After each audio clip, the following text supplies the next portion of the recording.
꼭지요. 구독, 좋아요, 알림 설정까지 모두 부탁드려요. 자, 안녕하세요. 치킨스탁TV입니다. 오늘은 얼마 전에 나왔던 빅솔론의 4분기 어닝 쇼크 관련된 코멘트를 달아볼까 싶습니다. 결론부터 말씀드린자면 안 좋은 쪽이고요. 이제는 이 회사 주식에 대해서 투자 관점에서 유니버스 제외, 헤어짐을 고려해야 되는 것도 어떠한가 라는 내용입니다. 회사 소개 같은 경우는 기존 영상 보시면 될 것 같아요. 그래도 간단하게 기존 내용을 짚어보자면 회사가 여러 종류의 소형 프린터 기기를 판매를 하죠. POS 프린터 같은 경우에는 이게 코로나 때 꺾였다가 이게 올라왔고 특수 목적용으로 증가를 하면서 뭔가 비중이 좀 더 늘어나고 구조가 바뀌었습니다. 라벨 프린터 역시 작년 수준의 매출은 넘어섰고 거기에서 산업용 비중이 늘어났고요. 모바일용 같은 경우에는 더욱 급격하게 성장을 해가지고 30%까지 그 비중이 늘어났습니다. 각 부분의 매출이 증가하고 총합에서도 증가를 했겠죠. 이게 기존에 정체되어 있는 한 850억 정도 수준의 매출액을 훨 넘어서는 매출액이 나왔기 때문에 뭔가가 변했다는 인식을 가질 수 있고 그 와중에서 고부가 가치가 증가했다는 것도 주목되는 요소였습니다.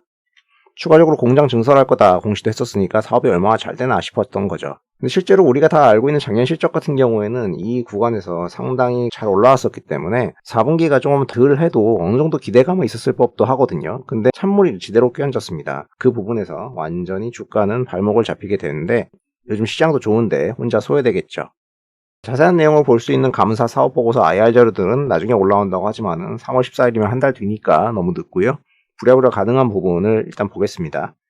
일단 이번 4분기는 정말 쇼킹하고 타격이 큰 발표라고 할 수 있죠. 한번 잠정으로 나왔던 것을 추가 정정했을 뿐더러 그게 영업에서 적자 전환을 하고 순이익 적자는 더 커졌기 때문에 여기서 타격이 심각할 겁니다. 이게 일단 잠정이 나오고 나서 정정 공시 같은 경우에는 시장에서 사람들이 잘 안 보기 때문에 모르고 계신 분들도 있을 거예요.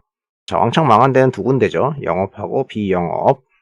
그 요인도 두 가지입니다. 영업 같은 경우에는 판관비가 갑자기 140억 더블이 됐습니다. 묻고 더블로 가. GPM 당 같은 경우에는 나쁘지가 않은데 여기서 비용이 확 늘어나니까 박살이 나버렸고요. 그리고 세전이익 같은 경우에는 기타 비용이 급증한 것에 인한 것입니다. 자, 영업이익에 영향을 준 판관비부터 뜯어보면은 4분기에 급증한 배경은 감가상각비의 일부가 이렇게 증가한 부분도 있지만 사실 제일 크게 증가한 부분은 경상개발비가 갑자기 뭉태기로 생긴 것입니다.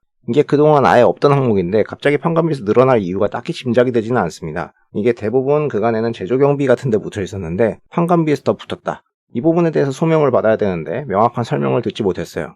물론 일시적이다라고 하지만은 없던 게 생기면은 이런 문제가 향후 발목을 잡기에는 충분하겠죠.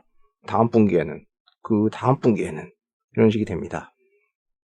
그러니 이게 연간 실적이 이렇게 막 매출 오르고 영업이익 레벨업되는 구간에서 뿅망치를 그냥 때리는 형국이 됩니다.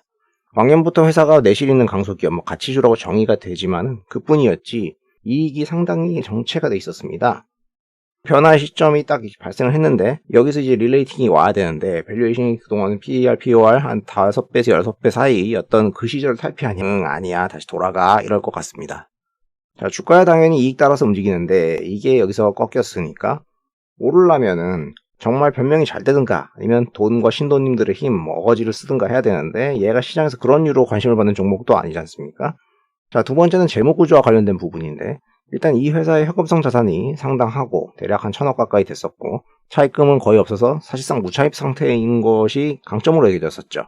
그런데 아실만한 분들은 이미 알고 있을 리스크 요인이 사실 있었어요. 그 부분은 이제 여기 노란색으로 표기되는 부분인데요. 여러 지분 투자와 관련된 부분이죠. 익히 아실만한 부분, 단순 투자권에서 예전부터 평가를 하고 있었고 이 부분에서 마이너스 요인을 걱정하는 분들도 있었습니다. 일단 빅솔론이 하고 있는 투자권들을 봐야 되는데 이게 예전부터 빅솔론의 최대 아킬레스건으로 작용을 합니다. 여기 보면은 노란색으로 표기된 부분들이 이제 금액이 좀 큰 것들입니다. 일단 하나하나 짚어보면 아이베스트라고 300억 정도 쏴줬고 코텍 비나에 한 150억 정도 그리고 여러 투자권들이 있습니다. 다 합하면 대략 한 7, 800억 정도 투자를 한 겁니다. 그런데 여기 보시면 일단 평가 손실로 잡혀있는 부분은 두 건인데 상장사인 쿠콘과 DYC 이건 상장사니까 이렇게 평가를 했던 거죠. 자, 연말 기준 주가로 가정을 해서 평가를 해보면은 21년 초 대비 대략 한 90억 정도의 손실을 감안하게 되는데요. 평가 손실이죠. 그래도 최초 취득 금액 대비 비교를 하면은 쿠폰 같은 경우에는 조금 이득일 것이고 DYC는 손실일 것 같습니다. 근데 이걸 왜 이렇게 투자했는지는 모르겠어요. 이거 팔았는지는 모르겠습니다만은 팔지는 않은 것 같고요. 그리고 미래 BI라는 곳에서 투자를 했었는데 여기는 부동산 114의 자회사거든요. 근데 여기가 판교 테크노밸리 내에서 창업보육센터의 임대 이런 걸 해주는 애들인데 여기 뭐 딱히 투자할 이유가 있나 싶은데 재무제표 보시면은 좀 뻔한 실적이거든요. 여기에도 10% 지분 투자 신고를 했죠. 제 평가로는 이익이 나와 있는 것처럼 나와서 사람들의 이목을 딱히 끌지는 않는데 이게 뭐 팔면 이득일 것인데 이 비상장 지분을 그 값에 나중에 털고 나갈 수 있는지는 모르겠습니다. 그러니까 이런 이해되지 않는 결정들을 왜 하느냐 뭐 짐작되는 바는 있는데 아이디스의 김영달 회장이 벤처협회 부회장을 하고 있거든요. 뭐 이런 거 하다 보니까 뭐 관시적인 측면에서 여기저기 회사들에 대해서 뭔가 결정을 하지 않는가 싶기도 하지만은 어디까지나 추정입니다. 자, 문제는 지금까지 말한 거는 단순 투자에 해당하는 부분이고 이거는 기타 비용의 상당 부분을 차지하는 관계기업 관련 손실은 아니라는 거죠. 자, 기타 비용의 대부분은 관계기업 투자 주식 손상차손인데 이게 뭐냐? 아까 코텍 B나 베트남에 돈을 한 150억가량 출자해줬다고 했거든요. 이게 여기 있는데 이게 단기에 취득을 하고 나서 바로 손상검사에서 손상을 떨어버립니다. 한 90억가량을 손상 처리를 인식하게 돼요. 그러니까 이거는 부실을 알고서 계열사에 돈을 대주는 지원, 호구딜을 했다는 것이죠. 그러니까 좋게 볼 수가 없는 거죠. 혹시 코텍 베트남에 나중에 또 돈을 대줄 수 있는 상황이 발생할 수도 있습니다. 일단 여기까지 설명을 한 거고요. 유명한 뭐 아이베스트 건도 있습니다. 여긴 제일 담화가 큰데요. 한 300억짜리입니다. 아이베스트는 빅솔론, 코텍, 아이디스가 한때 자금을 대가지고 600억짜리로 설립을 했는데 설립 목적은 계열사 간의 시너지를 확대하겠다. 물류, 스마트 팩토리 이런 것들을 연구하겠다. 4차 산업 등등 뭐 거창하게 인수를 하는데 쓴다고 했는데 이걸로 실제로는 하이트론에서 부지를 샀습니다. 380억짜리 안성에 땅을 샀는데요. 이거 살라고 돈을 끌어다 온 거예요. 이걸로 목적은 공동 물류센터를 하겠다고 하는데 물류센터가 어떤 비용상의 이점을 줄지 알기가 어렵습니다. 물론 매입한 안성 부지의 위치는 출자했던 계열사들의 공장 위치의 트라이앵글 이 사이에 있습니다. 빅솔론이 충주에 있고 아이디스가 대전, 코텍이 인천에 있죠. 근데 이 중간에서 얘로 뭘 할 수 있냐? 그건 이해하기가 어렵죠. 공동 물류센터가 필요하다는데 명분상 그렇게 제시를 한 것이고 실제로 얘네들 매출액이 대부분 수출로 나가고 있는 애들이 국내에 물류센터를 크게 지어서 그걸 쟁겨놓을 만한 충분한 동인이 있어야 될 겁니다. 자, 여기까지 살펴본 부분을 통해서 알겠지만 아이디스홀딩스의 김영달 회장 같은 경우 빅솔론의 현금을 상당히 그 부분 입장에서는 유용하게 쓰고 있죠. 여기저기 선심성 투자도 좀 하는 것 같고 손상 후원이 떼일 계열사 지원도 이렇게 해주고 그리고 뭐 부동산 살 때도 돈 이렇게 빼가고 이 회사는 뭐 아이디스 입장에서는 일종의 ATM기 물주 역할을 하고 있습니다. 그러니까 이게 빅솔론의 주주 입장에서는 과연 좋은가라고 말할 수가 있냐는 거죠. 참고로 이 기타 계열사들, 상장사들 다 하나하나 이슈들이 있었습니다.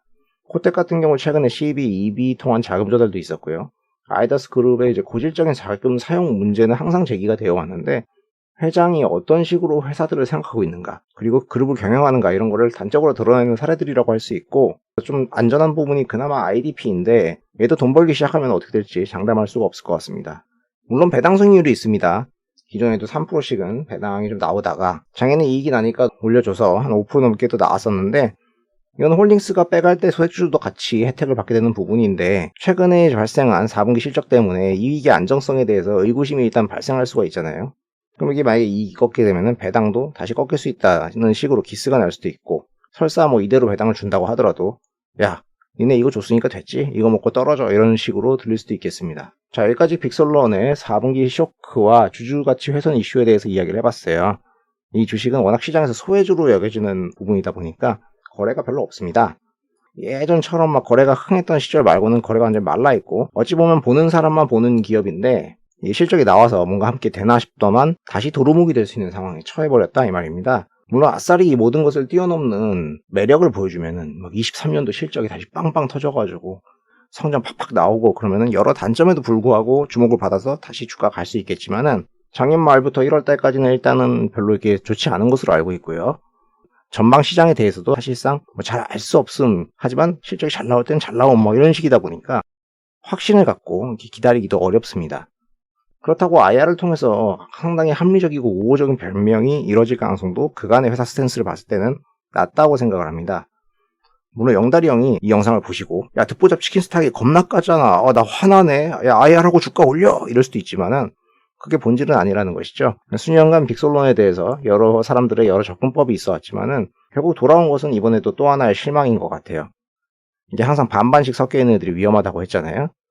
장기 투자를 지향하시는 분들이라면은 이제는 정말로 이 회사를 놓아주든가 아니면 진짜 단순 트레이딩 측면에서만 보게 되는 것인데, 여기서 거래가 적어서 뭐 트레이딩 측면에서 메리트가 그렇게 크지는 않습니다. 자, 여기까지 이야기 마치겠고요. 영상 도움이 되셨다면 구독과 좋아요를 부탁드립니다. 시청해주셔서 감사합니다.